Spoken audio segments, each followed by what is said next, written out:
கர்த்தருடைய பரிசுத்த நாமத்திற்கு ஸ்தோத்திரம். இன்றைய நாளின் தியானத்திற்கென்று தெரிந்து கொள்ளப்பட்ட வேத வசனம் திவ்ய வாசகனாகிய யோவானுக்கு வெளிப்படுத்தின விசேஷம் 21ஆம் அதிகாரம் 7ஆம் வசனம். வெளிப்படுத்தல் 21:7. ஜெயம் கொள்ளுகிறவன் எல்லாவற்றையும் சுதந்தரித்துக் கொள்ளுவான். நான் அவன் தேவனாய் இருப்பேன், அவன் என் குமாரனாய் இருப்பான். ஆமென். இன்றைய தியான வசனம் தேவனின் திரு ஆசீர்வாதத்தையும் வெற்றி பெறும் ஒருவரின் நிலையையும் விளக்குகிறது.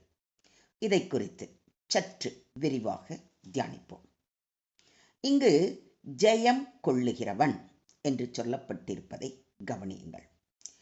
ஜெயம் கொள்ளுதல் என்பது பாவம், சோதனைகள், சிரமங்கள் மற்றும் உலகத்தின் மூலமாய் வரும் சிரமங்களை தாண்டி வெற்றியடைவதை குறிக்கிறது.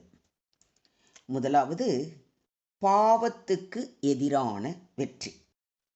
பாவம் மனிதனுடைய ஆன்மீக முன்னேற்றத்தை தடுக்கக்கூடிய மிக பெரிய சோதனை. பாவத்தின் அடிமைத்தனம், அதனால் வரும் குரோதம், பேராசை, பொய், மோசடி போன்றவற்றை வென்று நாம் ஜெயிக்க வேண்டும். நீங்கள் சரீர இச்சைகளின்படி பாவத்திற்கு கீழ்ப்படியத்தக்கதாக சாவுக்கேதுவான உங்கள் சரீரத்தில் பாவம் ஆளாதிருப்பதாக என்று பவுலடிகளாரும் ரோமருக்கு எழுதின நிருபம் 6ஆம் அதிகாரம் 12ஆம் வசனத்தில் நம்மை எச்சரிக்கை செய்கிறார். பாவத்துக்கு எதிராக புனித வாழ்க்கையை நடத்துவது ஜெயம் கொள்வதின் முதன்மையான அம்சம். இரண்டாவது, சோதனைகளில் நிலைத்திருப்பது. வாழ்க்கையின் சோதனைகள், கஷ்டங்கள் மற்றும் துன்பங்கள் மாம்சத்தின் பலனை சிதைக்க முடியும். ஆனால் விசுவாசத்தின் மூலமாக நாம் இவைகளை ஜெயிக்க முடியும்.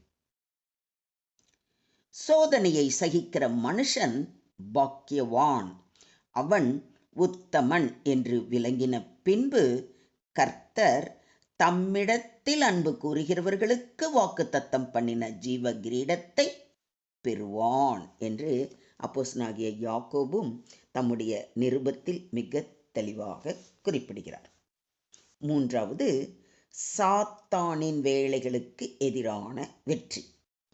சாத்தான் நம்மை நமக்கு தேவைப்படுற நேரத்துலலாம் என்ன பண்ணுவான் தெரியுமா? குளறுபட செய்ய முயற்சிக்கிறான். அதற்கு எதிராக சத்திய வேத வசனங்களை பயன்படுத்தி உறுதியாக நாம் நிற்க வேண்டும். இதனால்தான் பவுலடிகளார், நீங்கள் பிசாசின் தந்திரங்களோடு எதிர்த்து நிற்க திராணி உள்ளவர்களாகும்படி தேவனுடைய சர்வாயுத வர்க்கத்தையும் தரித்து கொள்ளுங்கள் என்று அறிவுறுத்துகிறார். வேத வார்த்தை, ஜெபம் மற்றும் நம்பிக்கை இந்த போராட்டத்தின் ஆயுதங்களாக இருக்கின்றன. அடுத்தது, நான்காவது, உலகத்தின் பாசத்துக்கு எதிராக வெற்றி. இந்த உலகம் ஆடம்பரங்கள், செல்வம், மகிமை ஆகியவற்றால் மனிதர்களை ஈர்க்கிறது. ஆனால் தேவனின் மார்க்கத்தில் உண்மையாக நடக்கும் பொழுது உலகத்தின் மீது ஜெயம் கொள்வோம்.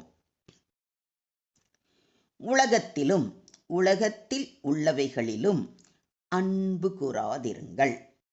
ஒருவன் உலகத்தில் அன்பு கூர்ந்தால் அவனிடத்தில் பிதாவின் அன்பு இல்லை என்று யோவானும் தனது 1ஆம் நிருபத்தில் மிக தெளிவாக கூறியுள்ளார். இந்த உலகத்தின் அடிமையாக இல்லாமல் தேவனின் ராஜ்யத்தை முதன்மையாக காணும் நிலை தேவை. அடுத்தது, ஐந்தாவது, தன்னிலைக்கு எதிரான வெற்றி. மனிதனின் தன் மனப்பான்மையே பல இடங்களில் ஆவியின் வளர்ச்சிக்கு தடையாக இருக்கிறது.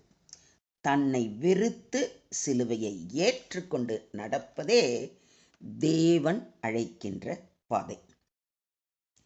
இதைத்தான் நம்முடைய ஆண்டவராகிய இயேசு கிறிஸ்து, ஒருவன் என்னை பின்பற்றி வர விரும்பினால் அவன் தன்னைத்தான் வெறுத்து தன் சிலுவையை எடுத்துக்கொண்டு என்னை பின்பற்ற கடவன் என்று கூறுகிறார். இப்படி நாம் ஜெயம் கொள்ள எதை அடிப்படையாக கொள்ள வேண்டும் என்பதை குறித்து சிந்திப்போம் என்றால், முதலில் விசுவாசம், அதாவது தேவனை முழுமையாக நம்பி அவருடைய வார்த்தைகளை பின்பற்றுவது. நம்முடைய விசுவாசமே உலகத்தை ஜெயிக்கிற ஜெயம். இரண்டாவது, தேவ கிருபை. தேவன் அளிக்கும் கிருபைதான் நம்மை பலவீனத்தில் வலிமை ஆக்குகிறது. தேவனும் என் கிருபை உனக்கு போதும், பலவீனத்திலே என் பலன் பூரணமாய் விளங்கும் என்று வாக்களித்திருக்கிறார். மூன்றாவது, திட நிலை.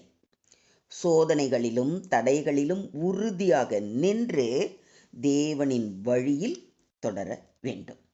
நான்காவதாக, பரிசுத்த ஆவியின் உதவி. பரிசுத்த ஆவியானவர் நம்மை வழி நடத்தி சோதனைகளை கடக்க உதவுகிறார். ஜெயம் கொள்ளுவது என்பது தன்னிலையை துறக்கவும், தேவனின் வார்த்தையின் வழியில் நடக்கவும், தேவனின் கிருபையையும் பரிசுத்த ஆவியையும் முழுமையாக நம்புவதில் உள்ளது. அதன் மூலம் நாம் நித்திய பரிசும் தேவனுடன் சதா நல் உறவும் பெறுவோம். இதை விசுவாசிக்கிறீங்களா? ஜெயம் கொள்ளுகிறவன் எல்லாவற்றையும் சுதந்தரித்துக் கொள்ளுவான் என்று சொல்லப்பட்டிருப்பதை கவனியுங்கள். எல்லாவற்றையும் சுதந்தரித்தல் என்பது தேவனின் ராஜ்யத்திலும் அவரின் ஆசீர்வாதங்களிலும் பங்கு கொள்வதை குறிக்கிறது. தேவன் அவருடைய மக்களுக்காக வாக்குத்தத்தமிட்ட கானான் தேசம் மட்டுமன்றி புதுமையான சொர்க்கத்தையும் புதிய பூமியையும் குறிக்கிறது. இது தேவன் மேல் பசிதாகம் உள்ளவர்களுக்கு கிடைக்கும் பரிசு. அடுத்ததாக, நான் அவன் தேவனாய் இருப்பேன் என்று சொல்லப்பட்டிருப்பதையும் கவனியுங்கள். இது தேவனின் அக்கறையான உறவை குறிப்பிடுகிறது. வெற்றி பெற்றவர்கள் தேவனுடன் நெருக்கமான தொடர்பில் இருக்கிறார்கள். இது தேவனின் தெய்வீக ஆசீர்வாதத்தையும் அவருடைய மகிமையின் பங்குதலையும் அடையாளப்படுத்துகிறது. அடுத்ததாக, அவன் என் குமாரனாய் இருப்பான் என்று சொல்லப்பட்டிருக்கிறது அல்லவா? தேவன் அவனை தனது தத்தெடுக்கப்பட்ட மகனாக ஏற்றுக்கொள்வார் என்று சொல்லப்படுகிறது. இது அன்பின் உறவையும் பாசத்தையும் அடையாளப்படுத்துகிறது.